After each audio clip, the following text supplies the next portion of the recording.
Your idea is worthless. Your presentation is an embarrassment. And frankly, the fact that you were even allowed into this room is a failure of security that I intend to address with building management before the day is over. The words land like stones in the glass-walled conference room on the 47th floor of Meridian Capital Partners, where 14-year-old Zora Williams stands at the front of a table, surrounded by 11 men in suits, worth more than her mother's annual salary, her homemade prototype clutched in trembling hands, her science fair poster board propped against the wall behind her, and the dream she has carried since she was 9 years old, dying in real time under the fluorescent lights.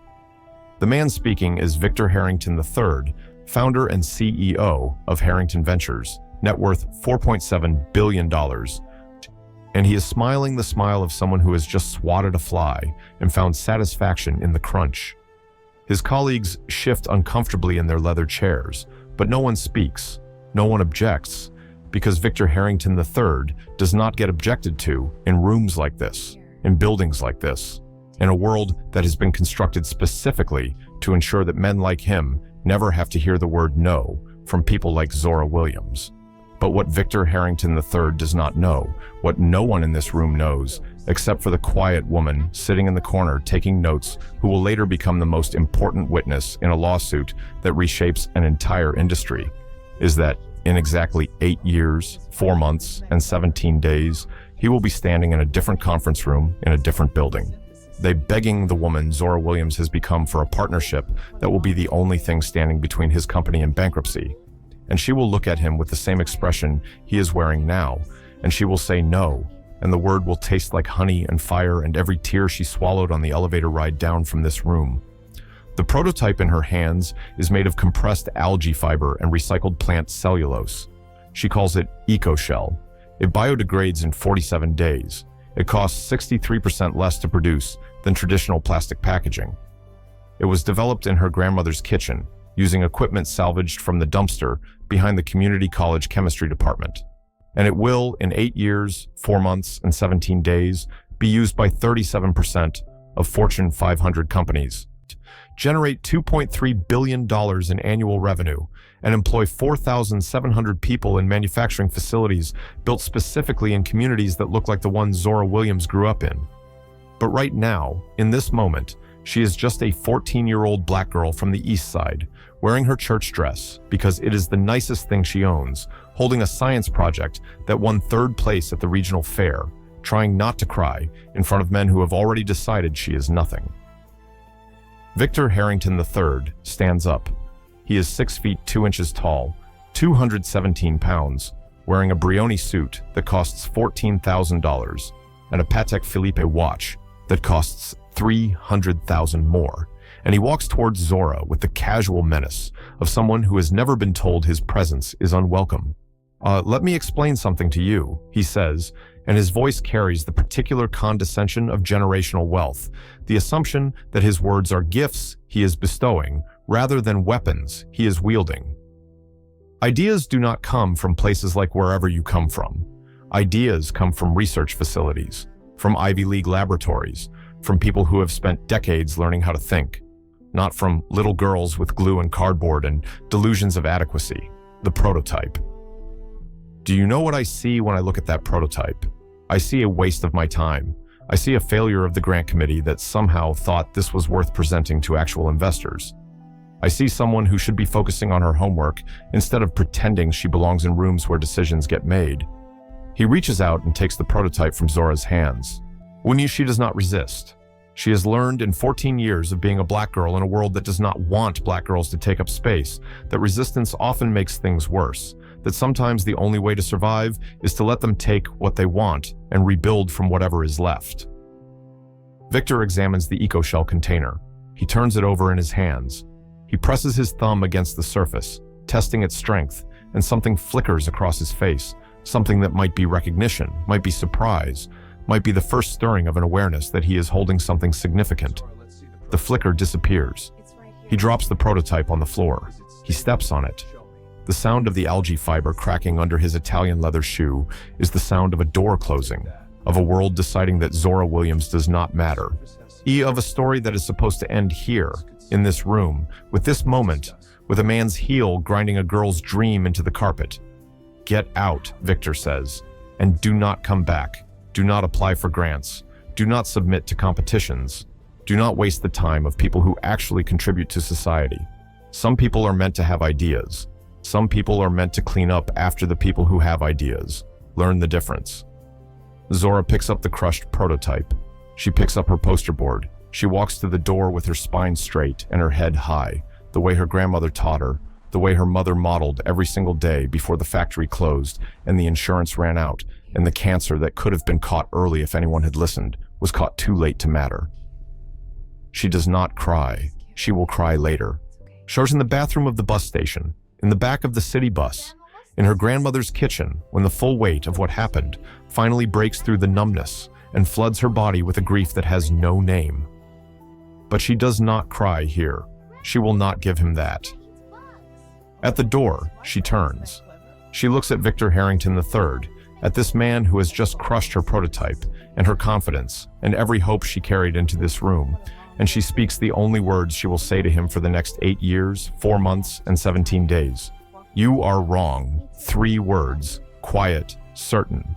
The voice of a 14-year-old girl who has already learned that being right and being believed are not the same thing, who has already learned that the world does not reward truth, it rewards power, and power is something she does not have yet. Yet, when the door closes behind her, the elevator takes 47 seconds to arrive. She counts them. She has learned to count things when the world becomes too much, a coping mechanism her school counselor taught her. The counselor who noticed the signs of a child carrying too much too young and did what little she could within a system designed to process children rather than nurture them. In the elevator, alone, descending 47 floors to the lobby, Zora looks at the crushed prototype in her hands. The eco-shell container is damaged but not destroyed. The molecular structure holds. The algae fibers, compressed and treated with the process she developed through 3 years of trial and error, 17 failed batches.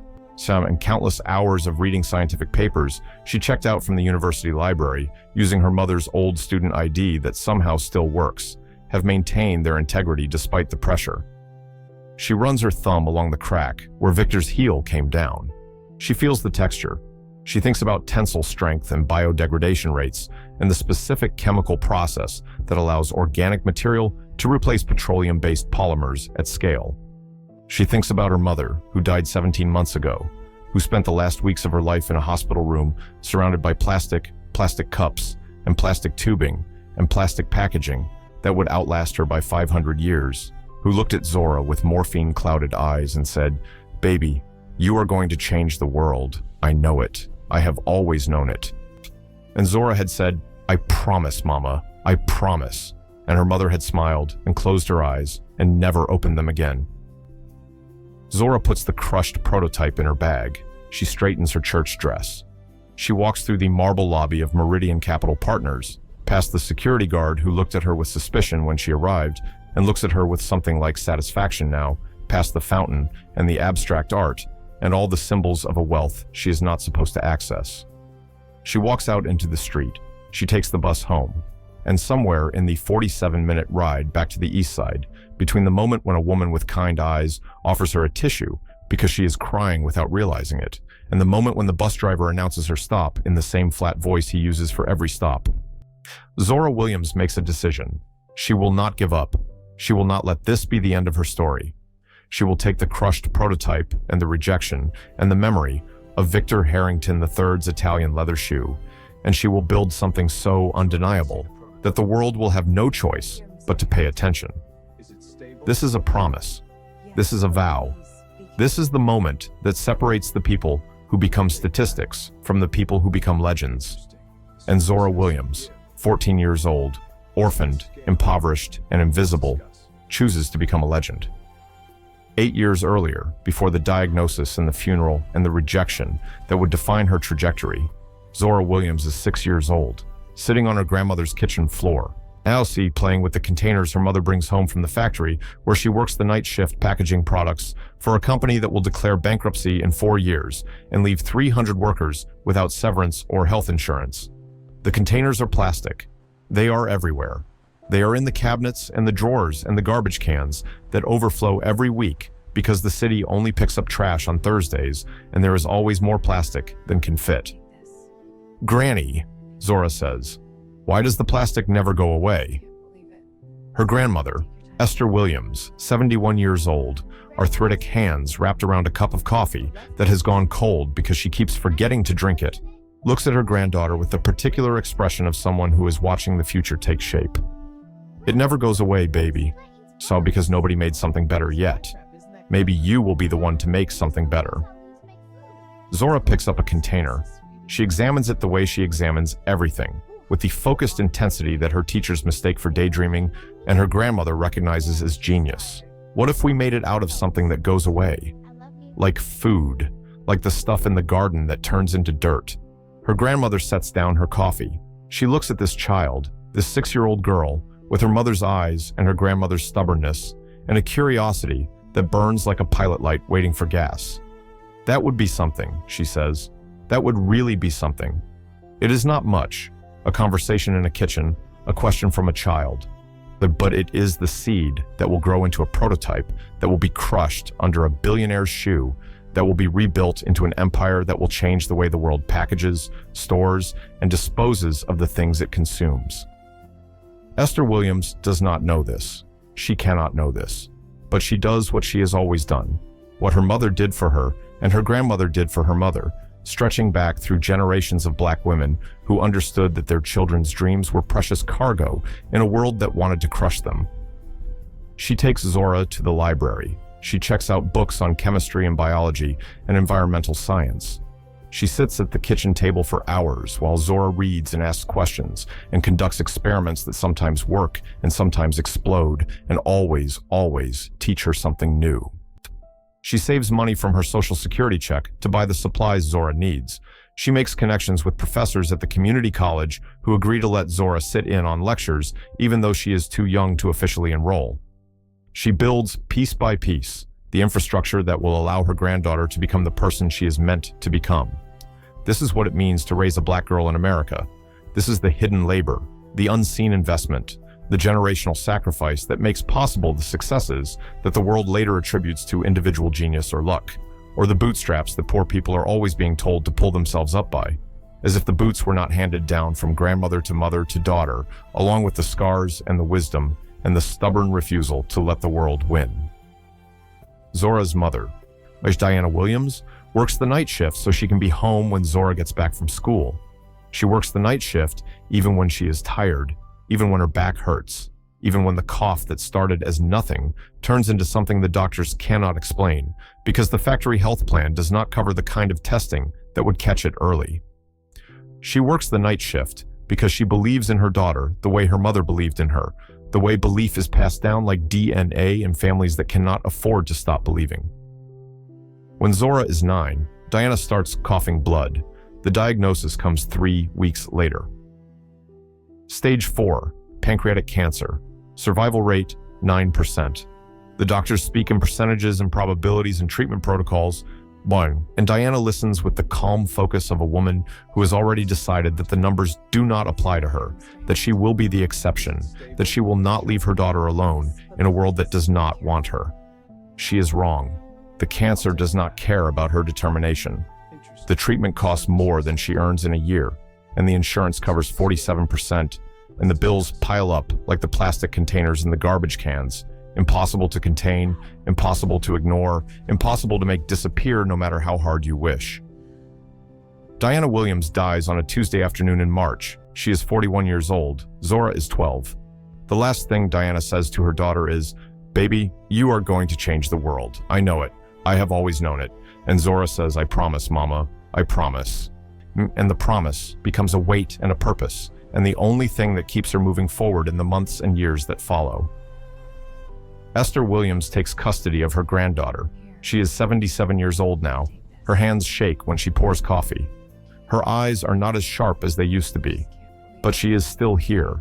She is still fighting. She is still showing up every single day to make sure that Zora has what she needs to become the person Diana believed she would be. They move into a smaller apartment because the old one costs too much. They eat rice and beans 3 nights a week because protein is expensive. They cut coupons and walk instead of taking the bus and make do with what they have, the way poor people have always made do. The way making do is its own form of genius that never gets celebrated in the magazines and newspapers that profile self-made billionaires. Zora keeps working on her project. She calls it EcoShell Now, the name coming to her in a dream about her mother. A dream where Diana is smiling and pointing at a container made of compressed algae fiber, saying, "This is it, baby. This is what you were meant to make." She refines the formula. She tests the biodegradation rates. She documents everything in notebooks that she buys at the dollar store, 3 for $1, filling page after page with chemical equations and experimental results, and the particular kind of obsessive detail that characterizes people who are building something the world does not yet know it needs. At 13, she enters the regional science fair. She wins 3rd place.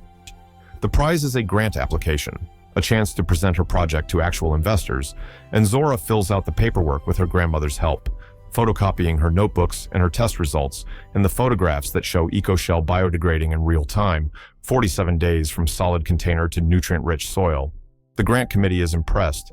They schedule her presentation for the 14th of the month, a Tuesday, in the conference room on the 47th floor of Meridian Capital Partners. Zora spends 3 weeks preparing. She practices her presentation in front of her grandmother, in front of the bathroom mirror, in front of the kids at school who think she is weird for caring so much about plastic. She makes her poster board by hand because they cannot afford the printing services. Or she wears her church dress because it is the nicest thing she owns. She takes the bus downtown with her prototype in her hands and her mother's promise in her heart, and all the hope of a 14-year-old girl who still believes that if she works hard enough and proves herself clearly enough, the world will recognize her value. The world does not recognize her value. Victor Harrington III crushes her prototype under his shoe and tells her she does not belong. She goes home. She cries. She considers, for one dark night, giving up entirely, becoming the statistic the world expects her to become. Another black girl from the East Side who had a dream and watched it die. She does not give up. She wakes up the next morning and looks at the crushed prototype and thinks about tensile strength. Why she thinks about how the molecular structure held even under pressure. She thinks about her mother's last words and her grandmother's belief and all the hours she has already invested in this idea that Victor Harrington III called worthless. She gets back to work. The years that follow are hard. They are hard in ways that cannot be captured in montages or summarized in statistics, hard in the daily grinding reality of poverty and grief and the constant pressure of a world that wants her to fail. Zora finishes high school with a 4.0 GPA. She earns a full scholarship to MIT, the first person from her neighborhood to attend an Ivy League school in 11 years, and she packs her bags with her grandmother's help, leaving behind the apartment and the library and the kitchen, where she first asked why plastic never goes away. At MIT, she is one of 17 black students in the engineering program. She is one of 3 black women. She is consistently underestimated, consistently overlooked, consistently asked to prove herself in ways her white classmates never have to prove themselves. She does not complain. She does not have time to complain. She is too busy working, refining the EcoShell formula, conducting tests in the university labs during off hours because the daytime slots are reserved for graduate students and faculty research, and she is just an undergraduate, just a scholarship kid, just someone who has to fight for every opportunity that others receive by default. She graduates in 3 years. She turns down offers from 6 major corporations because they want to buy her technology, not invest in her vision. Bakim and Zora has learned by now that there is a difference, that selling your idea is not the same as building your future. Her grandmother dies 3 weeks after graduation. Esther Williams is 84 years old. She has been waiting, holding on, refusing to leave until she knows her granddaughter is safe, is launched, is positioned to become everything Diana believed she would be. She dies in her sleep, peacefully, with Zora's hand in hers and the first production sample of EcoShell on the nightstand beside her. "I knew it," Esther says, her last words. "I always knew you would do something extraordinary." Zora buries her grandmother next to her mother in the cemetery on the edge of the East Side. She stands at the graveside in a black dress she bought with her own money. Money she earned from a consulting job that paid her less than her white male colleagues, but paid her enough to survive. And she looks at the 2 headstones and thinks about the women who made her possible. She does not cry. She has learned by now that tears are a luxury she cannot afford, that grief must be channeled into purpose, or it will consume her entirely. She walks away from the cemetery with the EcoShell sample in her pocket. She walks toward the future her mother and grandmother built for her with their labor and their love and their stubborn refusal to let the world win.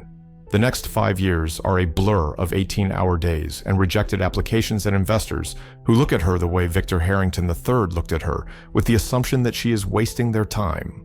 i.e. that she does not belong in rooms where decisions get made, that her skin and her gender and her zip code disqualify her from participating in the world of money and power.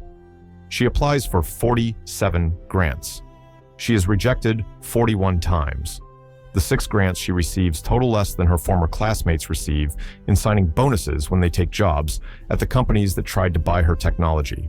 She takes the money and she stretches it, and she builds a prototype facility in the basement of an abandoned community center on the east side, the same neighborhood she grew up in, the same blocks where her grandmother walked her to the library, the same streets where her mother took the bus to the night shift that eventually killed her.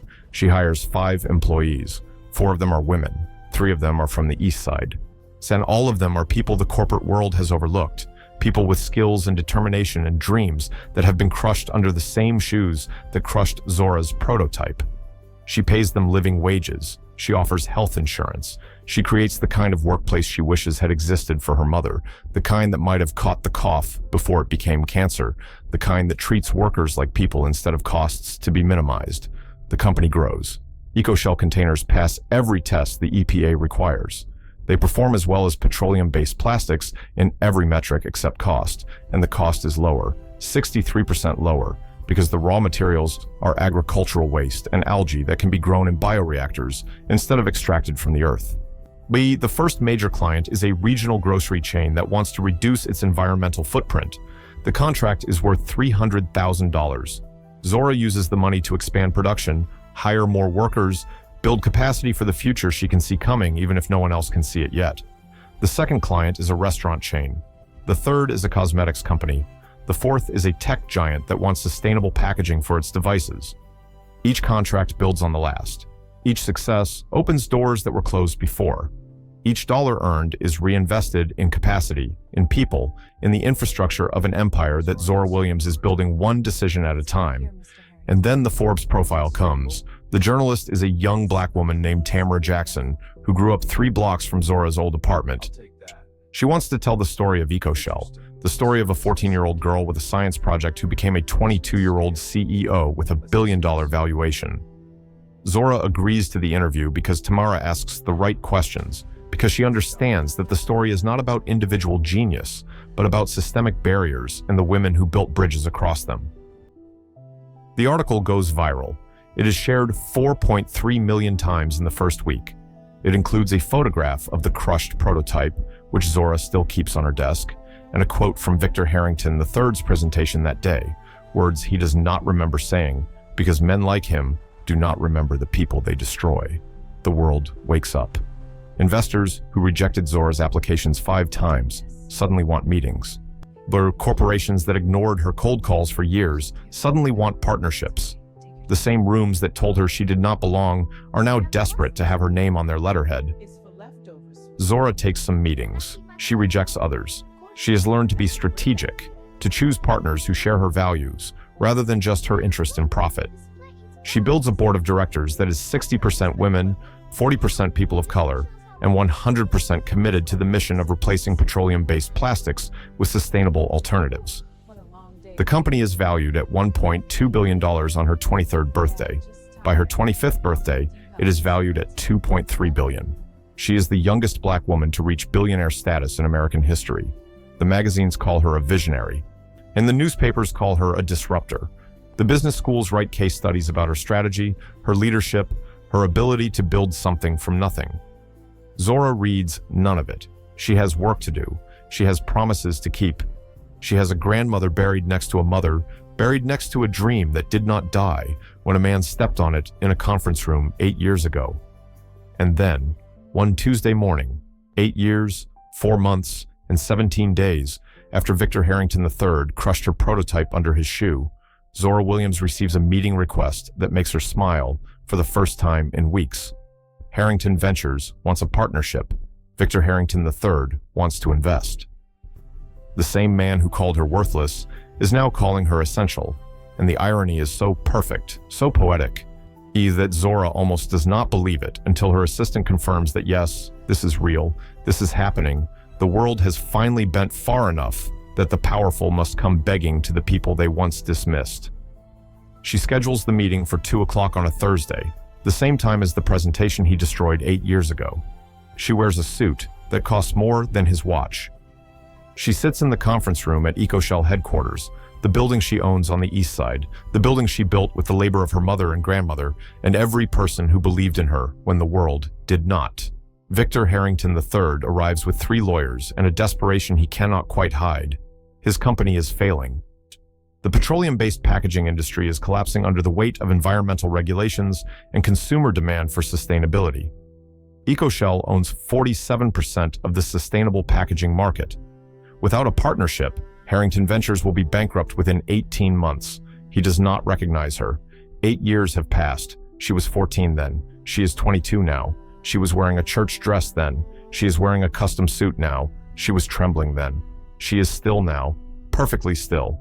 The calm of someone who has already won and is simply waiting for the other person to realize it. Ms. Williams, Victor begins, and his voice carries the same condescension it carried 8 years ago, dulled now by desperation but still present, still assuming that his words are gifts he is bestowing. Mike, I want to start by saying that Harrington Ventures has always believed in sustainable technology. Zora holds up her hand. He stops. "Do you remember me?" she asks. Victor blinks. He looks at her face. He searches his memory, the vast archive of people he has dismissed and destroyed over the course of his career, looking for the specific file that matches this face, this voice, this moment. "I am sorry," he says. "Should I?" Zora reaches into her desk drawer. She pulls out the crushed prototype, the EcoShell container that has sat on every desk she has ever had, a reminder of what happens when people underestimate her. She places it on the table between them. "Your idea is worthless," she says, her voice even. "Your presentation is an embarrassment, and frankly, the fact that you were even allowed into this room is a failure of security that I intend to address with building management before the day is over." Victor's face goes white. The blood drains from his skin as the memory returns, as he realizes who she is, what he did, how the words he spoke 8 years ago are now being spoken back to him by the person he tried to destroy. "This is the prototype you crushed," Zora says, "the one you called worthless, the one you stepped on with your Italian leather shoes while telling me I should learn to clean up after people who have ideas instead of pretending I could have ideas of my own. Do you remember now?" Victor does not speak. His lawyers do not speak. The room is silent with the particular silence of power shifting, of histories being rewritten, of the moment when the oppressor realizes they have become the supplicant. She continues, "Your company is failing because you built it on the assumption that the world would never change, that petroleum would always be cheap, that consumers would never care about the planet, that people like me would never be in positions to compete with people like you. You were wrong about all of it. You were wrong about me. You were wrong about my idea. You were wrong about who belongs in rooms where decisions get made.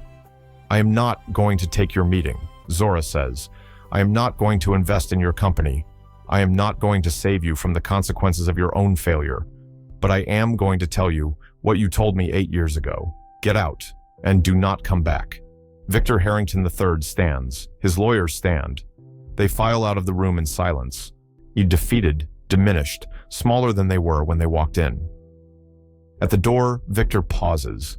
He turns back, and for a moment, there is something in his eyes that might be remorse, might be recognition, might be the first stirring of an understanding that his wealth and his power were never the measure of his worth.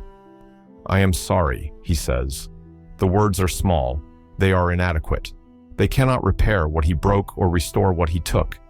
But they are real, and Zora hears them, and she nods, not in forgiveness, but in acknowledgement, in the recognition that even monsters are sometimes capable of recognizing their monstrousness. "Sorry does not change anything," Zora says, "but it is a start." The door closes. Victor Harrington III walks out of her building, out of her life, Out of the story, she is writing for herself and for every black girl who has ever been told she does not belong in rooms where decisions get made. Zora sits alone in the conference room. She picks up the crushed prototype and turns it over in her hands, feeling the cracks, the fractures, the places where the pressure almost broke it. She thinks about her mother, who never got to see this day.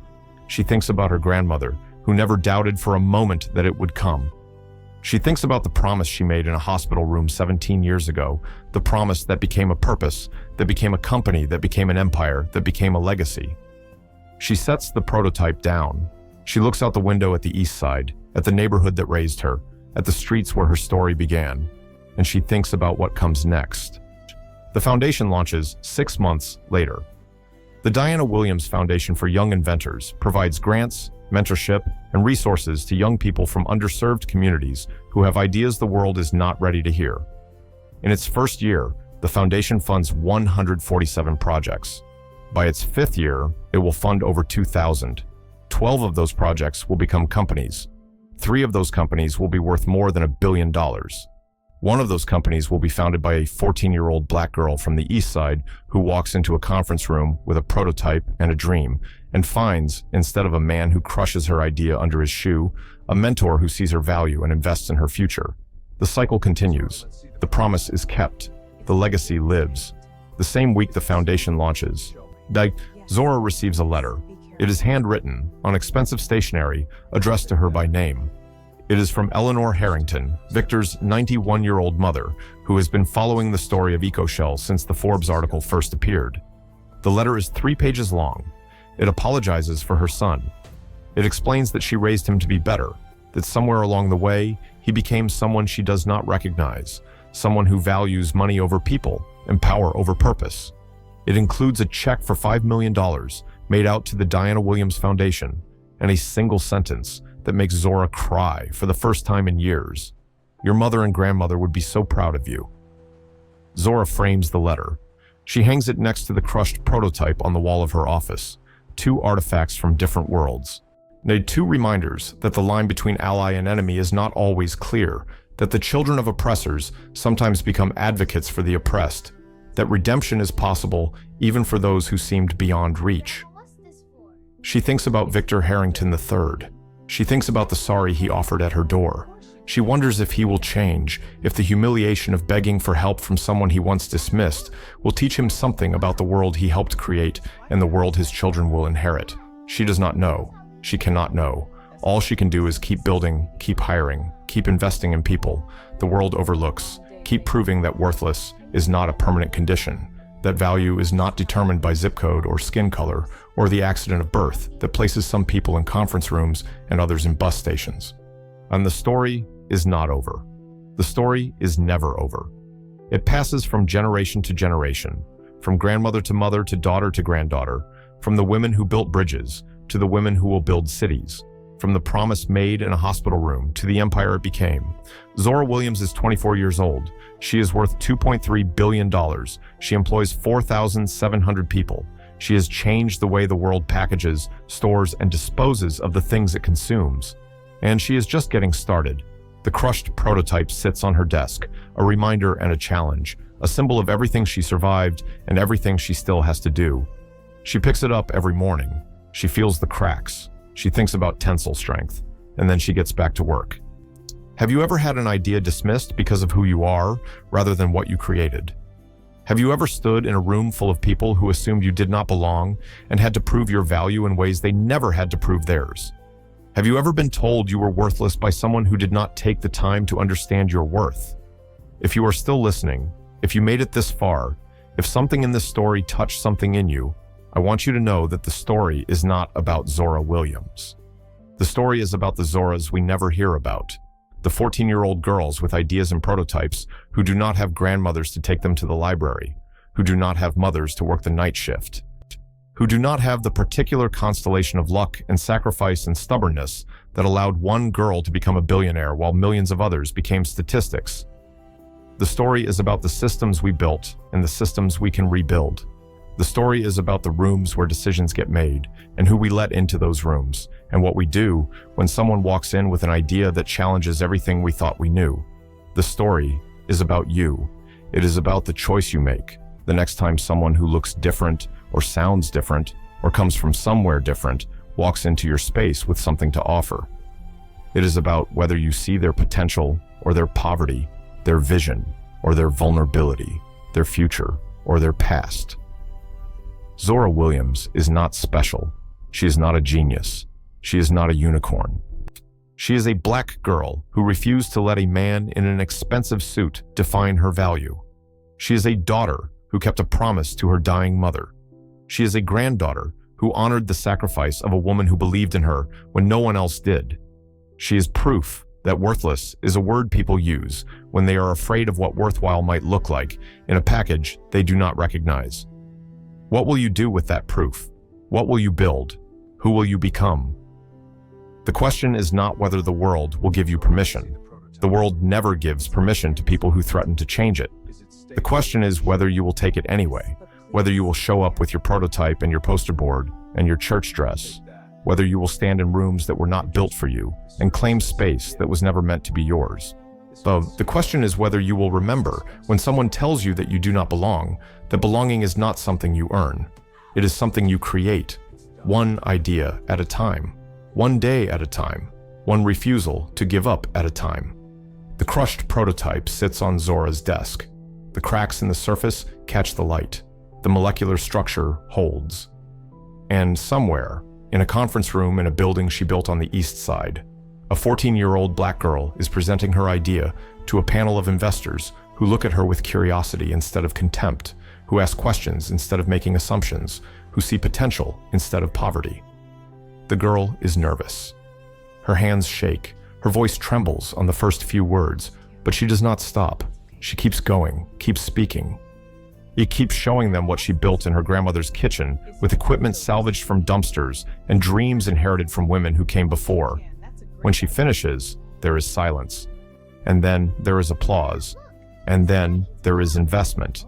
And then there is the beginning of another story, another empire, another legacy being born in the same space where Zora Williams once stood with a crushed prototype and a promise she was determined to keep.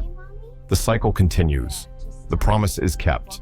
The future is being built, one black girl at a time, one idea at a time, one refusal to be crushed at a time. And the world, slowly, reluctantly, finally, is learning to recognize the value it spent so long trying to deny.